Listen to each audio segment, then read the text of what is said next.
Leidos. One part inspiration, one part science, one part legacy, and one part opportunity.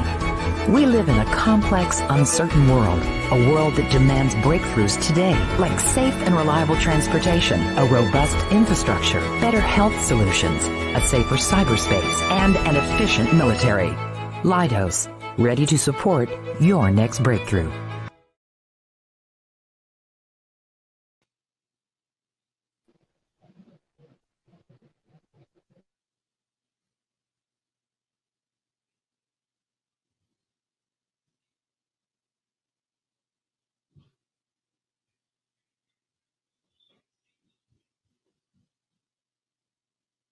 Good evening. Welcome to today's first Chesapeake chat session. My name is Christian Jones, and I'll be your moderator for the evening. Thank you to our first Chesapeake chat sponsor, Newport Shipbuilding. This session is the third in a six-part series called Today's Women in STEM, Cool Jobs, and is part of Reaching for the Stars First Chesapeake collaborates Women in STEM, sponsored by Leidos.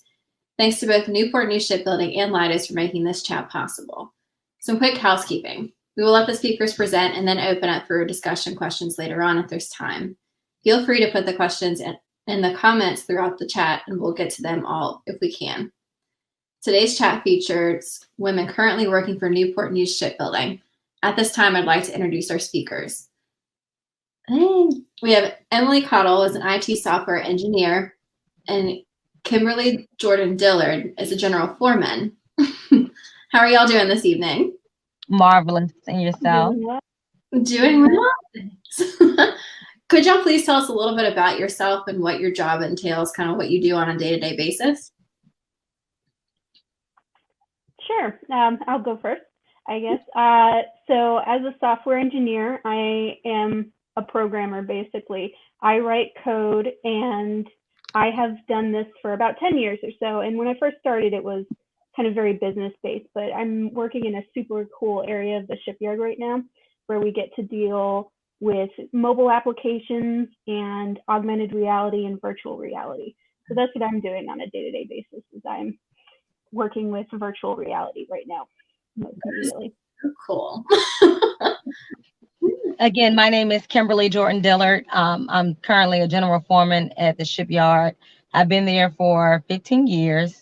I'm on the deck plate, so I am a painter, insulator, blaster. I manage the process. Currently, I'm working on submarines, so it's the boats that go underwater and then they shoot out. So it's pretty cool to see everything happen, go through the actual build process, and then to actually see the sailors on that boat is an awesome feeling. So that's my cool job at the shipyard.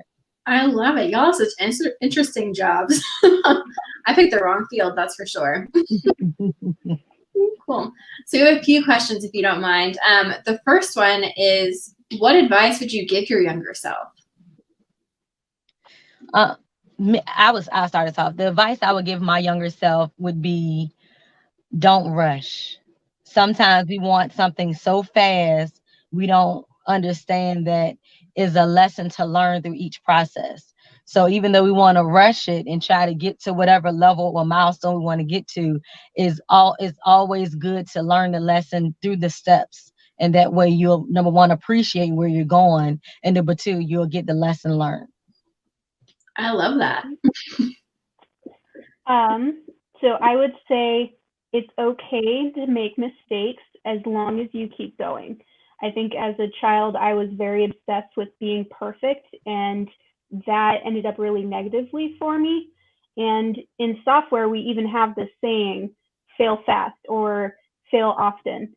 And it's because you want to make kind of small mistakes, learn from them, and keep going so you can build a better and better project. So don't be afraid to make mistakes, would be my advice. Wow. Those are both awesome pieces of advice. So thank you.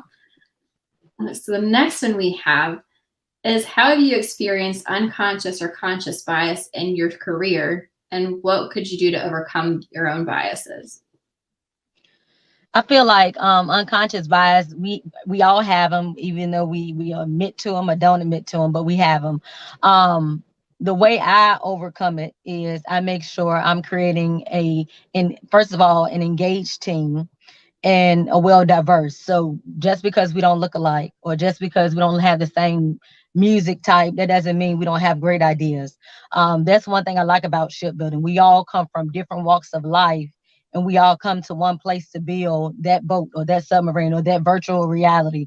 We all come together. So I don't look at different things that make a person. I just look at that person, and everybody has value to add to the idea, the plan, the schedule. We all come together and we can all make it happen. So that's how I look at it. I just give everyone a playing field and celebrate everyone's differences by including them. So I would say that from the very beginning of my computer science degree, there's such a male focus to everything. And I think even societally, there's a little bit of an unconscious bias in everyone, even myself, that men are more competent.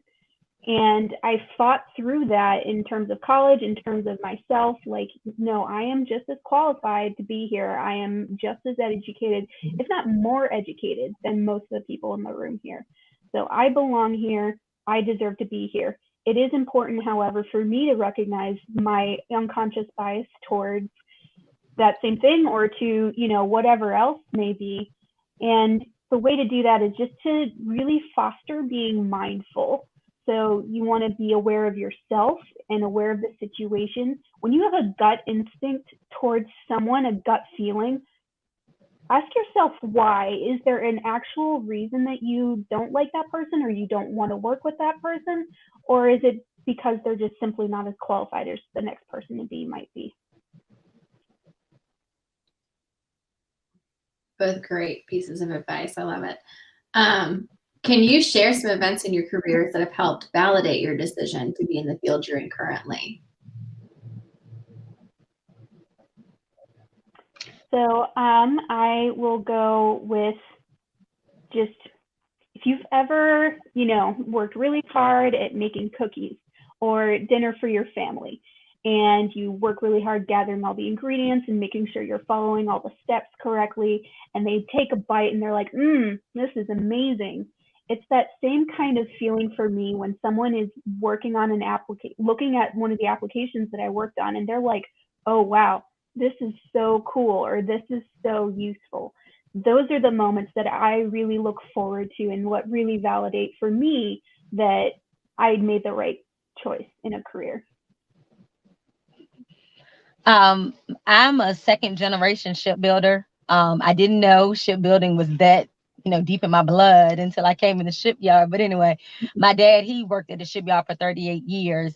So that's one of the reasons that I want to, leave a legacy here at the shipyard. But in the job that I do, like I said, I paint, I insulate. So I could go into a compartment and it's like busted, rusted, looks horrible. Like, who would ever want to live in this place? And for us to come through and blast it and paint it and put the insulation up and put the bunks in and to finish that compartment, sell it to the Navy, it's like, wow, we did that. Like, we turned that compartment around to a livable space for the Navy who is going to protect our country. So that feeling of accomplishment is what keeps me coming and doing my job every day. Wow. I feel so intimidated now. So one question we do have is, how do you manage your work-life balance? Kimberly, I see you're in your car, so I know you're going somewhere right after this, right? You got it. So work-life balance, it is, time management. I am a wife. I have 3 kids, 2 girls and a boy. They are very active, dance, basketball, volleyball. And also I'm a part-time dance fitness instructor. So I'm always running, but prioritizing and making sure you take time for what's important, right? And I always say, like, you may say, hey, this year I want to spend more time with my family. Well, what does that look like? So I would say act on things. I can't just say, hey, I want to spend more time with my family this year. I need to make a plan. Then once I make a plan, I can put dates on. Okay, maybe the Tuesday of every week it's going to be Taco Tuesday, and we're going to have tacos that night, and we're going to eat at the dinner table. Whatever that looks like, just make sure you have it in place, because a lot of times people, they don't, and they feel like they're giving everything equal time, and they're not, and you're going to lack. So the best thing is, I don't care if it's a journal, write it out. Set timers in your phone, on your schedule, on your calendar, but just make sure you have that work-life balance so you're not neglecting anyone. Absolutely. Those are all great suggestions. I don't have kids, so that's one major piece of the puzzle that I don't have to worry about. I think it's been especially difficult to kind of define a good work-life balance since COVID started, because I've been working 10 steps away from my bedroom. It's just, you roll out of bed, you go to work, and it's hard to kind of stop thinking about home things when you're at work and stop thinking about work things when you're, at home, when it's all the same place. But I'd say, similar to what Kimberly had to say, you have to foster things outside of work. I have a bunch of hobbies that I really enjoy. Knitting and sewing are a big one for me, and hanging out with my cats, and just finding things outside work you enjoy, but also finding the moments at work that you enjoy, so you're pulled to work as well. Awesome. Well, thanks. What advice would you give younger women looking to explore a similar field? I would say, okay, when I first came in the shipyard, I was a very petite young lady. And I don't know why, but everybody was, thinking that women don't work for whatever reason. But I went in and I'm like, no, you want me to carry your ladder? No, I got my ladder. You want me? No, I got my bag. So I made them like, they're like, oh, wait, she's not like everybody else. Make yourself stand out in a good way. Work hard. Don't feel like you're inferior. Feel like you belong at the table. Like Emily said earlier, like you belong there. And I don't want to be average. I want to be above average. So whatever you're doing, be the best that you can be at it. Be the best you can be at it. And you will get opportunity after opportunity, but you have to push. You have to work. It's not going to be easy. It's not gonna, but I like the term. It's no challenge, no change. So if you want to be the best you can be, it's going to be challenging, but it's also going to change you, and it's going to help develop you. So if it's easy, you don't really want it, because it's not worth it. But when it's something that challenges you, you're going to push hard for it. You're going to work hard for it. Awesome. I think from getting into programming, I'd say start early. Everybody here, if you're involved in FIRST Robotics, then you're getting a good jump on STEM in general. I was able to take some programming classes right in high school that were really able to help just launch me right into a computer science degree in college. And then the shipyard ended up paying for my master's degree in computer science as well. So just get started and early, and find what is exciting for you. For me, I really enjoy making all the pretty colors appear on the application or the page. Like, the other stuff is important too, but I find really excited when you get that visual feedback. So find what makes it exciting to you and what makes it fun. And as Kimberly said, you got to work hard, but it's worth it. Now, Emily, you said you're kind of working with AI and developing applications. Can you share a little bit about what in particular you are working on, or is that kind of off limits? I can talk around it anyway. So I'm working with augmented reality and virtual reality a lot. The virtual reality I can talk a little bit more about. We're using it to make training applications. So it's kind of like a virtual reality video game, except the shipyard's going to be trying to teach you something. One example that is really open to the public that we can show off to people is where you're just dropped into an area of the ship, virtually speaking, and there's trash all around you, and you have to find and pick up all the trash and all of the safety hazards. And that's just a super simple training scenario example that we use to kind of showcase our capabilities. So we're working to develop things beyond that. Augmented reality is a little bit different, and people might not know what augmented reality is in comparison to virtual reality. Augmented reality is like Pokemon Go, where you're looking at the real world through your mobile phone and you see a virtual item, the Pokemon, kind of plopped into the real world.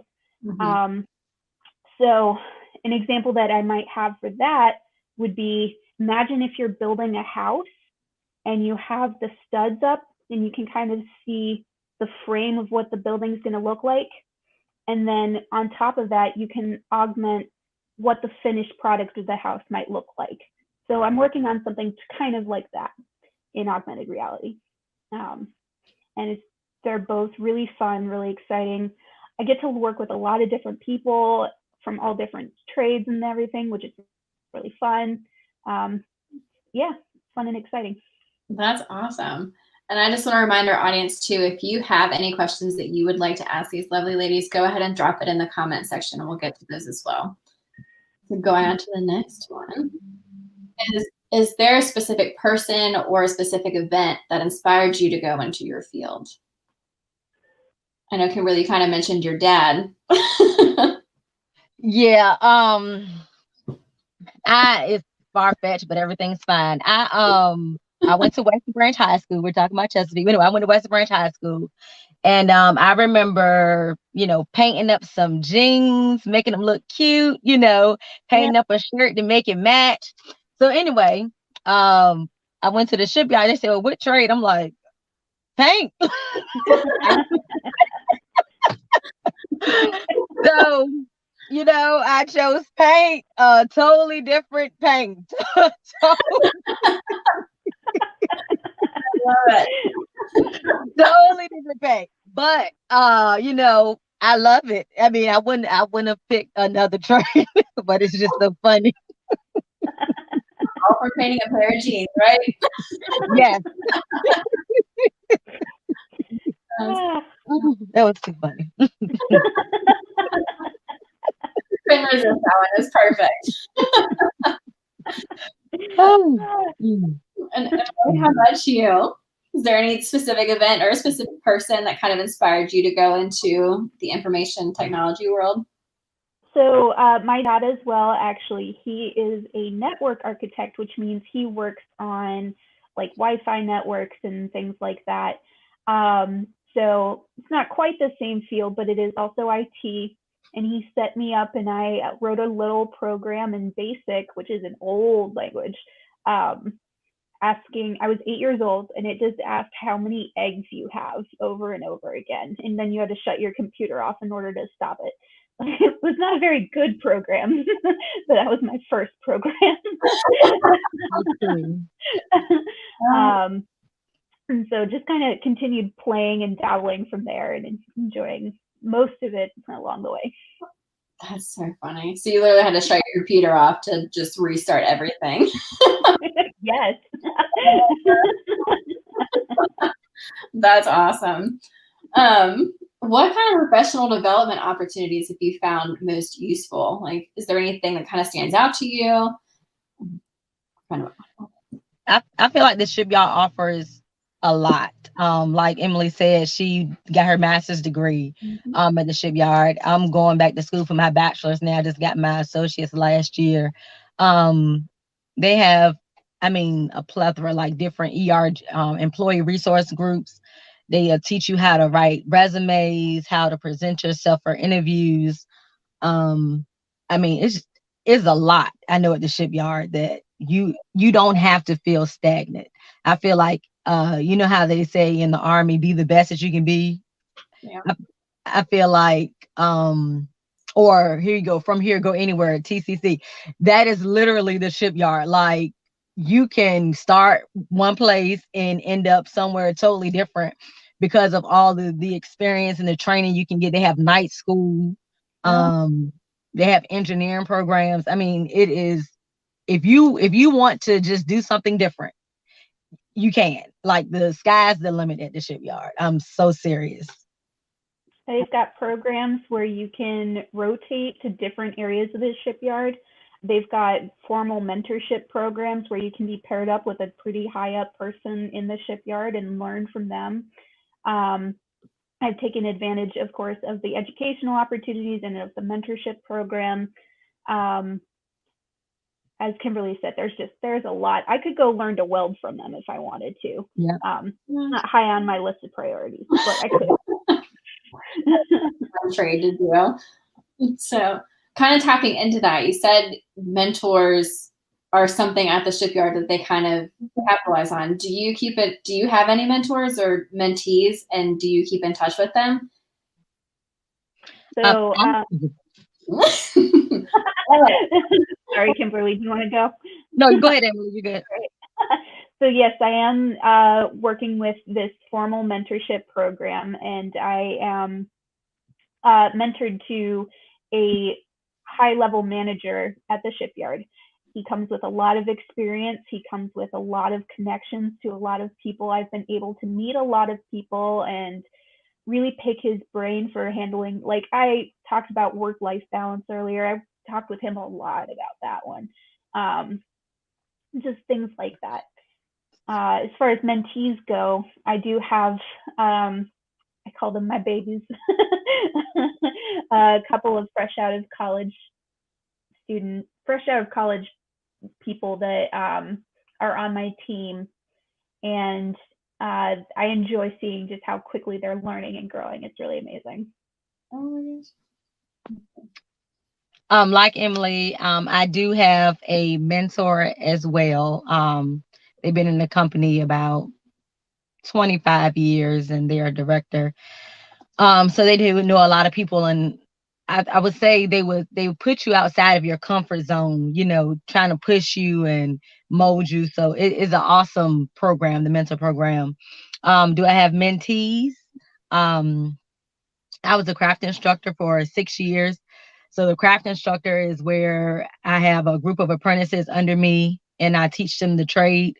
So they call me anytime, asking questions. Hey, JD, what you feel about this? Should I apply for this? Should I do this? And it's countless. So like I said, 6 years, that's a long time, and a lot of apprentices to come up. So I can get a phone call anytime, really trying to get some advice. They'll get advice from me. Yeah. That's great. I love it. So if you had a chance to change one thing in your professional life, what would it be? Seems pretty great, though. One thing in professional life. There's been some slow moments, like kind of dips between projects and projects that I haven't been like quite as immediately engaged on, that I wish that I had self-motivated a little bit more, that I had been able to find the interesting points a little bit better. That's not the case these days, but it has happened within my past shipyard experience. Probably going to be the one thing that I would change. I would say the one thing I would change, and I am changing, right?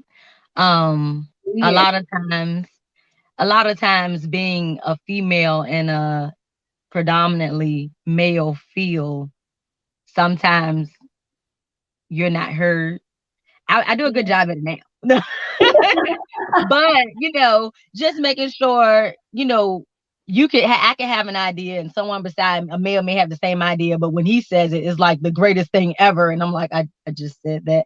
So, now I'm not that passive, like just looking. I'll say, hey, I just said that. But just making sure, my voice is heard. And if I do have a concern, I will voice it. Don't just take the back seat like, well, okay, well, they're not going to listen anyway. You have to put yourself out there and be heard. And if they don't want to hear you, oh, well, but I'm going to keep talking. So, yeah, well, that's good. Kind of going along the same lines is, what's the biggest challenge you've had in this work in your field that you didn't anticipate beforehand? I can tell you one of it was a big challenge for me, I'm gonna say. I was doing this job, right? And it was like I made foreman doing this job, I made general foreman doing this job, and all of a sudden it was taken away from me. And I'm like, are you serious? Like, I do this, So anyway, but I wasn't upset. I was upset, but I didn't show it, right? But that move gave me so much opportunity. Do you hear me? Like, things that I had experienced and went through going into that new area, I wouldn't have done it going in that old area that I was in. And for example, now I'm on a new project. I'm on the Columbia class, where this is the first submarine of its class. Okay. First submarine, never been built. So the fact that I have an opportunity from that last experience that I was not happy about, right? Yeah. But I get that what I learned from there, that location, now I can take everything I learned from both of them and then put it to this new build class. So I'm the first general foreman of 33, my department, on this boat. So it's like, wow, you know what I'm saying? So sometimes we may get moved, or it may be a quote unquote opportunity, but take advantage of it. Like, don't shy away from it. It's a lesson to be learned, and just learn from it and grow. So kind of similar to some of what Kimberly's been talking about, I would say that confidence has been such a thing for me that I didn't expect would be required as much as it is, but how I've been able to foster and grow it. Like, I thought that I'd just be able to, sit down and code monkey and, if it works, it works, and that's that. And no, I need to have the confidence in my ideas and in my coworkers' ideas, and just that I'm doing the right thing. And that was definitely something that was a long, hard struggle learn for me. It's just being confident in myself. Awesome. Well, Kimberly, we have a question for you. Okay. Are you glad that you started working first and waited to pursue your education after figuring out what exactly you wanted to study? You broke up a little bit. Can you hear me now? Yes. Okay. Sorry about that. So I have a question. It says, were you glad that you started working first and waited to pursue your education to figure out what exactly you wanted to study?